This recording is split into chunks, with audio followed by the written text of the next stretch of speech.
There is currently a code red constitutional crisis happening right now, and nobody is talking about it. A Democrat scheme over a decade in the making to permanently steal all future presidential elections is just a few signatures away from becoming reality. This week, Virginia became the latest state to join a pact that unconstitutionally subverts the Electoral College and only recognizes a national popular vote, fundamentally restructuring our form of government from a constitutional republic as the founders intended to what our founders feared the most and intentionally avoided: tyranny of the elite coastal cities. As always, like the video and subscribe to the channel. You guys won't want to miss this. But let's start by hearing exactly what this illegal Democrat alliance is. In 1824, 1876, 1888, 2000, and now in 2016, the winner of the US presidential election lost the popular vote.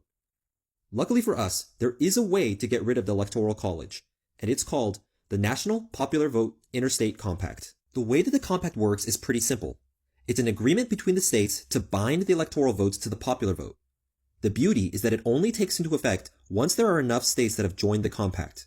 In other words, once 270 electoral votes out of 538 have been represented within the compact, these 270 votes will be forced to vote whichever way the popular vote goes, forcing the winner of the election to follow the popular vote.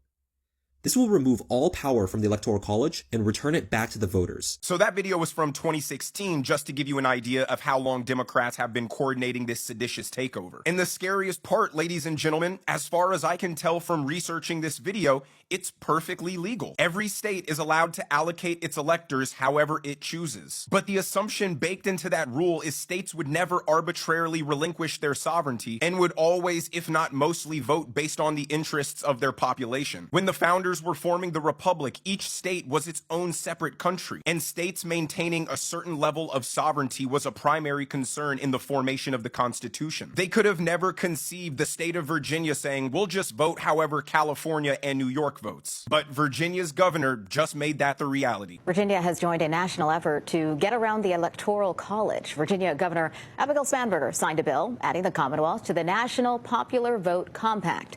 It's an agreement among states to award their presidential electoral votes to whichever candidate wins the national popular vote. With Virginia, a total of 18 states plus D.C. have joined the compact, totaling 222 electoral votes. The compact won't go into effect until enough states sign on to reach the required 270 votes to elect a president.